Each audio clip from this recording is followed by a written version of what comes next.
Todd McShay, Mel Kiper didn't take a single defensive player until number 10, with the Cowboys taking Patrick Surtain. But on this program, the rankings that matter to us are not those from Mel or McShay or anyone. This is the only man whose rankings make a difference. So, RC, today, we're looking for the top 5 defensive players in this draft. The floor is yours.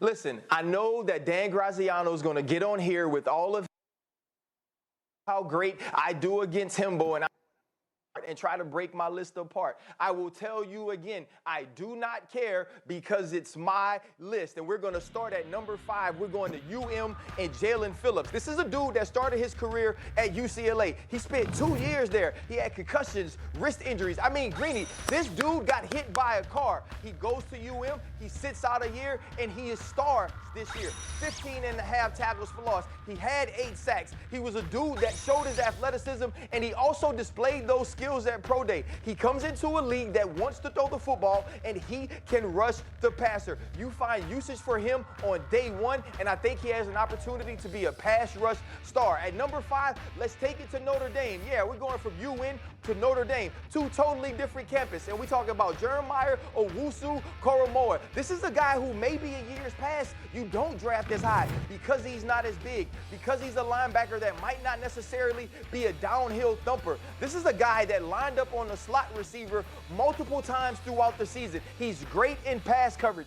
What do they want to do in the league now, Greeny, Dez, Dan? They want to pass the football. Now you don't have to go to sub packages on early downs, and you can be stout against the run. And at number 3, I'm going Patrick Surtain Jr. Let's take it down to Alabama. His daddy was a dog. His daddy is a 504 boy. Yeah, that's right, Miami.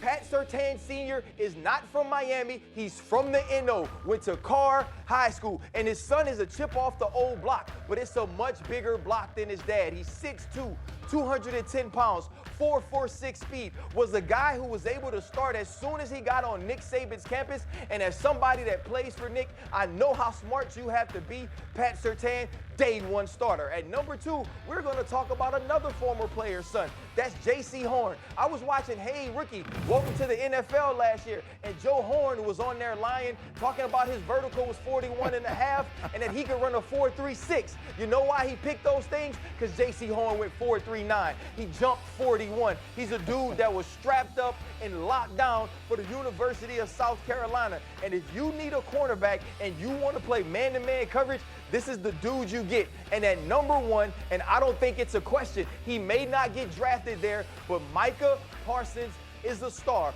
a dude that can run sideline to sideline, says he idolizes guys like Devin White and Devin Bush. I'm not sure how many of you watched the Super Bowl, but I did, and Devin White was a terror. He is that type of player, but he's taller, he's longer, he's better in pass coverage, and oh, by the way, his 40 was actually faster. Micah Parsons makes plays.